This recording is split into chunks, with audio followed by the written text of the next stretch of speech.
अस्सलाम वालेकुम। उम्मीद है आप लोग ठीक हैं, खैरियत से हैं। अल्लाह पाक आप लोगों को अपने हिफ्ज़ व अमान में रखे। हमारी दुआएं आपके साथ हैं हमेशा की तरह। आज पूरी दुनिया में पाकिस्तान और बहुत सारे दूसरे ममालिक के अलावा 29वां रोज़ा है और कभी अमकान है कि आज आखिरी रोज़ा होगा और कल ईद होगी। आज रात चांद रात होगी, जिसको ज़ाहिर है पूरी दुनिया में लोग जो हैं वो चांद रात कह कर मनाते हैं। मुस्लिम ममालिक के बाज़ारों में काफ़ी रश भी होता है कि ये चांद रात है, लेकिन अल्लाह पाक आप लोगों को ज़िंदगी और सेहत दे। हमें ये सोचना चाहिए, देखना चाहिए, स्टडी करना चाहिए कि अल्लाह के रसूल सल्लल्लाहु अलैहि वसल्लम ये रात कैसे मनाते थे। ये बहुत अहम एक चीज़ है कि ये रात जो है, ये इस रात को अल्लाह के रसूल चांद रात के बजाय जायज़ा रात, जायज़ा कहते हैं कि आपने जो किया है उसका जायज़ा लेते हैं कि आपने पूरा महीना क्या किया, कौन सी इबादत की, उसमें क्या क्या चीज़ें आपने, क्या क्या ऐसा कुछ हुआ, और फिर इस रात में आप जो इबादत करते हैं, अब ये कह लें इसको किसी तरह से कि पूरा महीना आपने मज़दूरी की है और ये रात आपकी जिसे कहते हैं कि मज़दूरी वसूल करने की है। इस तरह लिया करते थे अल्लाह पाक के रसूल सल्लल्लाहु अलैहि वसल्लम। मुझे और आपको भी ये रात इसी तरह से गुजारनी चाहिए। अगर ये कल ईद, आज रात ईद का जो है वो चाँद नज़र आ जाता है, रमज़ान का चाँद नज़र आ जाता है, तो फिर हमें जायज़ा लेना चाहिए कि हमने क्या किया है और फिर खुदा के हुज़ूर हमें सजदा करना चाहिए, इबादत करनी चाहिए, और जो पूरा महीना हमने किया है उसकी उजरत वसूल करनी चाहिए। ठीक है, बाज़ारों में भी जाएँ, चाँद रात भी बनाएँ, मैं बिल्कुल समझता हूँ, यही कुछ करते आए हैं। जैसे जैसे उम्र गुजरती जाती है तो ऐसी चीज़ें हमें पता चलती है, तो वो आपसे भी शेयर करते हैं। तो उम्मीद है आप इस चीज़ को, ज़ाहिर है एक अलहदा से सियासी वी लोग और एक अलहदा से एक चीज़, लेकिन जो अच्छी चीज़ आती है वो आपके सामने ज़रूर रखी जाती है। गुजारिश हमेशा की तरह आपसे जो है वो ये है कि चैनल को ज़रूर सब्सक्राइब करें, बेल आइकन को प्रेस करें, ज़्यादा से ज़्यादा व्हाट्सअप ग्रुपों में लिंक शेयर करें और अपनी राय का इजहार ज़रूर किया करें। ये मेरी आपसे हमेशा गुजारिश रहती है, क्योंकि आपकी राय के इजहार से काफ़ी ज़्यादा मदद मिलती है, हौसला और हिम्मत मिलता है, और आपका किया हुआ एक लाइक और सब्सक्राइब जो है वो हमारी टीम को और हमें डेफिनेट हिम्मत और हौसला देता है।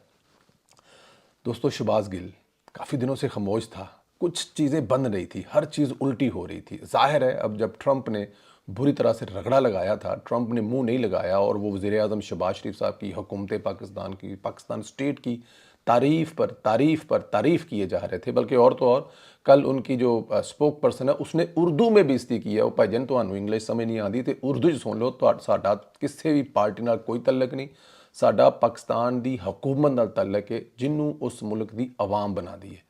ये उन्होंने कल कहा था और उसके बाद तो मेरे ख्याल में पीछे कुछ रह नहीं जाता था। तो फिर शहबाज गिल साहब ने एक नवी शुरली छोड़ी जी, यूथियों से डॉलर इकट्ठा करने के लिए एक नया तमाशा लगा दिया, एक नया खेल शुरू कर दिया है। यूथियों को बेवकूफ़ बनाने के लिए एक नई गेम मुतारफ़ करवा दी है। पहले इन्होंने इमरान खान को ऑक्सफोर्ड का चांसलर बनवाने की मुहिम शुरू की। सबको पता चला कि सज़ा याफ्ता जाहिल मुजरम ऑक्सफोर्ड चांसलर नहीं बन सकता। उसके लिए आर शहजाद से लेकर खुरम भट्ट से लेकर हमारे दोस्त राशिद हाशमी साहब ने जिस तरह का किरदार अदा किया, वो सबके सामने है। आर शहजाद साहब ने अपने मुल्क से जो डनमार्क से बैठकर जो तबाही फेरी उस चांसलर वाली कुर्सी की, वो सबके सामने है। और फिर जो फिज़िकली मौजूद थे खुरम भट्ट साहब और राशिद हाशमी साहब, वो उस यूनिवर्सिटी में चले गए, तो वो सारे राज खुले कि जनाब ये भी यूथियों का बनाया हुआ अपना ही बयानिया है। चांसलर बनना तो बहुत दूर की बात, खान साहब को शायद उस यूनिवर्सिटी के सामने से भी ना गुजरने दे। वहाँ से छितर खाने के बाद इमरान खान को नोबल इनाम दिलवाना चाहते हैं। हुआ कुछ यूँ कि शहबाज गिल ने एक नॉर्वे की तांगा पार्टी, जो कभी किसी दौर में इमरान खान की हुआ करती थी, जब उस पर बड़ों का, ऊपर वालों का, अंपायर की शफकत का हाथ नहीं फिरा था, तो पाकिस्तान में भी इमरान खान की पार्टी को तांगा पार्टी कौन कहते थे?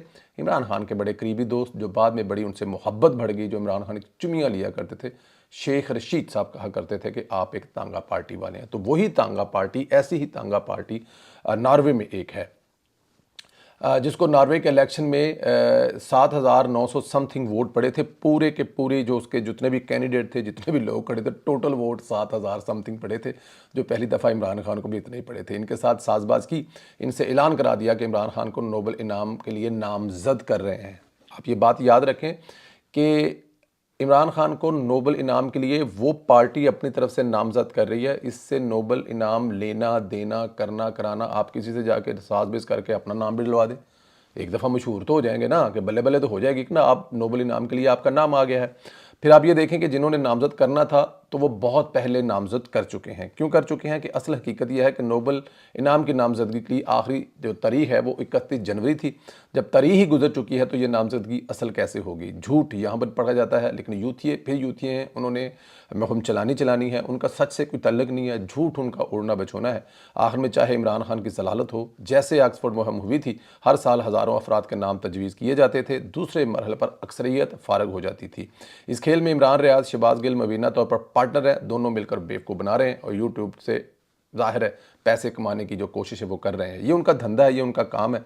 और मैं आपको एक बात बताऊँ, कौम यूथ एक ऐसी बेवकूफ़ कौम है। ये वो जो कभी हम बचपन में मिसाल सुना करते थे, अभी भी सुनते हैं कि अगर आपको किसी का एक कुत्ता आपका कान लेकर भाग गया, तो ये वो कौम है जो अपना कान नहीं चेक करती और कुत्ते के पीछे भागते जाते हैं कि कुत्ता हमारा कान ले गया। ये कौम यूथ वो है जिसका कान कुत्ता लेके भाग जाता है। तो ये अपने कान को हाथ नहीं लगाते, कुत्ते के पीछे भागते रहते हैं। फिर एंड में इनको पता लगता है कि यार ये तो साढ़े नाल हाथ हो गया, ठीक है ना। तो वो किसी सरदार को रेस लगानी पड़ी ना, तो उन्होंने कहा जी आपने वो जो लाल बत्ती है ना उसको हाथ लगा के वापस आना 5 मिनट में, तो आपको जनाब आज दोपहर की रोटी मुफ्त खिलाई जाएगी। तो वो सरदार को 4 दिन के बाद वापस आया, कहता कित्थे हो, कहता जी वो लाल बत्ती के पीछे ही भजते रहे। अब सरदार साहब जो है किसी ट्रक के पीछे भागते रहे।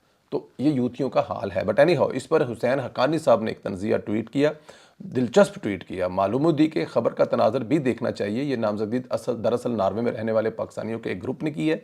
नार्वे की जिस पार्टी से वो बसता है, इसकी नार्वे की पार्लियामेंट में कोई सीट नहीं। 2021 के इंतखाबात में से 7,836 टोटल वोट जो नार्वे के हैं उसका 0.3% मिला है।